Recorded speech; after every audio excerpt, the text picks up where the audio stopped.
Good morning साथियों, कैसे हो आप सभी लोग। उम्मीद करता हूँ कि आप लोग अच्छे होंगे। आज का हमारा टॉपिक है संप्रेषण, जिसे हम इंग्लिश में कम्युनिकेशन कहते हैं। संप्रेषण वह प्रक्रिया है जिसके द्वारा दो या दो से अधिक व्यक्तियों के बीच विचारों, सूचनाओं, भावनाओं, सुझावों तथा तथ्यों का आदान प्रदान किया जाता है। संप्रेषण का मुख्य उद्देश्य संदेश को सही रूप में समझाना और समझना होता है। किसी संगठन में संप्रेषण कर्मचारियों और प्रबंधन के बीच समन्वय स्थापित करता है। संक्षेप में कहें तो जब दो या दो से अधिक व्यक्ति मिलकर अपने विचारों या भावनाओं का आदान प्रदान करते हैं तो उसे संप्रेषण कहते हैं। कीथ डेविस के अनुसार संप्रेषण एक व्यक्ति से दूसरे व्यक्ति तक सूचना एवं समझ को पहुंचाने की प्रक्रिया है। न्यूमैन एवं समर के अनुसार संप्रेषण दो या दो से अधिक व्यक्तियों के बीच तथ्यों, विचारों एवं भावनाओं का आदान प्रदान करना है। अब जानते हैं हम संप्रेषण की विशेषताएं। तो संप्रेषण का मतलब होता है बातचीत करना। तो इसके लिए कम से कम दो व्यक्तियों की आवश्यकता होती है। तो दो या अधिक व्यक्तियों की आवश्यकता। संप्रेषण में एक प्रेषक होता है जो अपनी बात को बोलता है और दूसरा प्राप्तकर्ता होता है जो उस बात को सुनता है। नेक्स्ट, ये एक निरंतर प्रक्रिया होती है। निरंतर का मतलब होता है लगातार चलने वाली प्रक्रिया, क्योंकि व्यक्ति अपने विचारों का आदान प्रदान समय समय पर करता रहता है। नेक्स्ट, द्विमार्गी प्रक्रिया, क्योंकि इसमें ऐसा नहीं होता कि एक ही व्यक्ति सिर्फ बोलता है, बल्कि सामने वाला उस बात का जवाब भी देता है, इसलिए यह एक द्विमार्गी प्रक्रिया है। नेक्स्ट, समझ पर आधारित। केवल संदेश भेजना ही पर्याप्त नहीं है, उसका सही अर्थ समझाना भी आवश्यक होता है। ऐसा नहीं होता कि सिर्फ हम किसी व्यक्ति को कोई बात कह दें। वह बात तभी पूरी मानी जाती है जब वह व्यक्ति उसका सही अर्थ समझ ले। जैसे एग्जाम्पल के तौर पे अगर हमने इंग्लिश में किसी को कुछ कहा और उसने उसका सही अर्थ नहीं समझा तो यह संप्रेषण नहीं होगा। संप्रेषण तभी होगा जब वह उसका मूल भाव समझ जाए। नेक्स्ट, संगठन का आधार। प्रभावी संप्रेषण संगठन की सफलता का आधार होता है। प्रबंधक की भाषा जितनी प्रभावी होगी, संगठन की सफलता उतनी ही उसकी बात पर निर्भर करती है। अब जानते हैं हम संप्रेषण का महत्व। नंबर एक, समन्वय स्थापित करता है। संप्रेषण विभिन्न विभागों के बीच समन्वय स्थापित करता है, अर्थात जब विभिन्न विभागों के बीच संघर्ष या लड़ाई झगड़ा उत्पन्न होता है तो समन्वय के माध्यम से उसे शांत किया जाता है। नेक्स्ट, निर्णय लेने में सहायता। प्रबंधक सही जानकारी प्राप्त करके उचित निर्णय ले सकता है। नेक्स्ट, प्रेरणा प्रदान करना। कर्मचारियों को निर्देश और प्रोत्साहन देकर उनकी कार्यक्षमता बढ़ाई जा सकती है। संप्रेषण ही एक ऐसा माध्यम है जिससे हम व्यक्ति को अभिप्रेरित कर सकते हैं। नेक्स्ट, नियंत्रण में सहायता। संप्रेषण के माध्यम से कार्यों की निगरानी और नियंत्रण किया जाता है। नेक्स्ट, अच्छे मानवीय संबंध। यह कर्मचारियों और प्रबंधन के बीच विश्वास एवं सहयोग को बढ़ाता है। अब जानते हैं हम संप्रेषण की प्रक्रिया, अर्थात जब हम बातचीत करते हैं तो उसके कौन कौन से चरण होते हैं। तो इसका पहला चरण होता है प्रेषक। प्रेषक उस व्यक्ति को कहते हैं जो संदेश किसी दूसरे व्यक्ति को भेजता है। दूसरा, संदेश वह सूचना या विचार या भावना जिसे भेजा जाना है। तीसरा, संकेतन। संकेतन का मतलब होता है जब हम अपने विचारों या भावनाओं को जिस लिपि के माध्यम से दूसरे व्यक्ति के पास भेजते हैं, जैसे लिखकर भेजना, ठीक है, या बोलकर भेजना आदि। नेक्स्ट होता है माध्यम। संदेश भेजने का मार्ग, जैसे हम अपनी बातचीत को किस माध्यम से दूसरे व्यक्ति तक पहुंचाते हैं, फोन के द्वारा, ईमेल के द्वारा आदि, या स्वयं खुद जाकर। नेक्स्ट होता है इसमें प्राप्तकर्ता। जो व्यक्ति संदेश प्राप्त करता है उसे प्राप्तकर्ता कहते हैं। संकेत वाचन। प्राप्तकर्ता द्वारा संदेश का अर्थ समझना को संकेत वाचन कहते हैं। जब प्राप्तकर्ता उसका अर्थ समझ लेता है तो वह उसका जवाब देता है, तो उसे प्रतिपुष्टि कहते हैं। उसे प्रतिपुष्टि कहते हैं। अब जानते हैं हम संप्रेषण के प्रकार। तो संप्रेषण मुख्यतः दो प्रकार का होता है, औपचारिक संप्रेषण और अनौपचारिक संप्रेषण। जानते हैं औपचारिक संप्रेषण, यह संगठन द्वारा निर्धारित नियमों और अधिकार श्रृंखला के अनुसार होता है, अर्थात इसमें नियम होते हैं और समय सीमा की बद्धता होती है। ये भी निम्न प्रकार के होते हैं, जैसे ऊर्ध्वाकार संप्रेषण, उच्च स्तर से निम्न स्तर या निम्न स्तर से उच्च स्तर होने वाली बातचीत को ऊर्ध्वाकार संप्रेषण कहते हैं। नेक्स्ट होता है क्षैतिज संप्रेषण। समान स्तर के कर्मचारियों के बीच होने वाला संप्रेषण क्षैतिज संप्रेषण कहलाता है। नेक्स्ट होता है विकर्ण संप्रेषण। विभिन्न विभागों एवं विभिन्न स्तरों के कर्मचारियों के बीच होने वाला संप्रेषण विकर्ण संप्रेषण कहलाता है। अब जानते हैं हम नेक्स्ट टाइप जो होता है उसे बोलते हैं अनौपचारिक संप्रेषण। यह बिना किसी औपचारिक नियम के होता है, इसे ग्रेपवाइन संप्रेषण भी कहते हैं।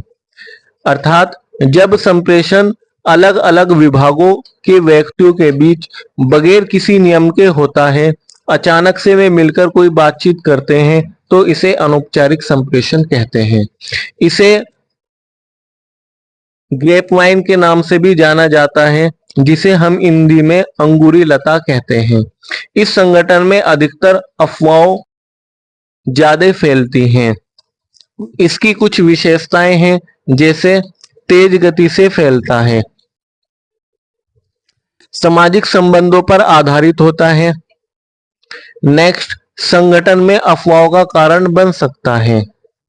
अब जानते हैं हम संप्रेषण के माध्यम, अर्थात हम अपनी बातचीत को मुख्यतः 3 प्रकार से दूसरे व्यक्ति तक पहुंचा सकते हैं। नंबर 1, मौखिक संप्रेषण। जब हम अपने संदेश को मुख के द्वारा बोलकर किसी दूसरे व्यक्ति तक पहुंचाते हैं तो उसे मौखिक संप्रेषण कहते हैं, जैसे भाषण के द्वारा, टेलीफोन के द्वारा आदि। इसके कुछ लाभ होते हैं, जैसे त्वरित संचार होता है, अर्थात संदेश तेजी से दूसरे व्यक्ति तक पहुंचता है, तुरंत प्रतिक्रिया मिलती है। जब संदेश तेजी से पहुंचता है तो उसका रिप्लाई भी जल्द आता है। नेक्स्ट, कम खर्चीली होती है। इसकी कुछ सीमाएं होती हैं, जैसे रिकॉर्ड सुरक्षित नहीं। जब हम मुख के द्वारा कोई बात कहते हैं तो वह रिकॉर्ड के रूप में नहीं रखी जा सकती, क्योंकि उसे न्यायालय में न्याय के लिए प्रस्तुत नहीं किया जा सकता। नेक्स्ट, संदेश में विकृति आ सकती है। जो बात हम किसी व्यक्ति को कहते हैं वह बात पूर्ण रूप से वह किसी दूसरे व्यक्ति को नहीं बता सकता, उसमें अपनी तरफ से कुछ न कुछ बात जोड़ या घटा सकता है।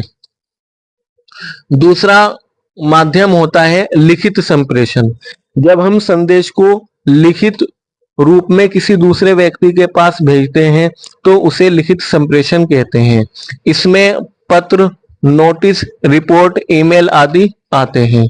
इसके कुछ फायदे होते हैं, जैसे स्थायी स्थायी रिकॉर्ड रहता है, अर्थात लिखित द्वारा की गई बातचीत को हम न्यायालय में कागज के रूप में प्रस्तुत कर सकते हैं।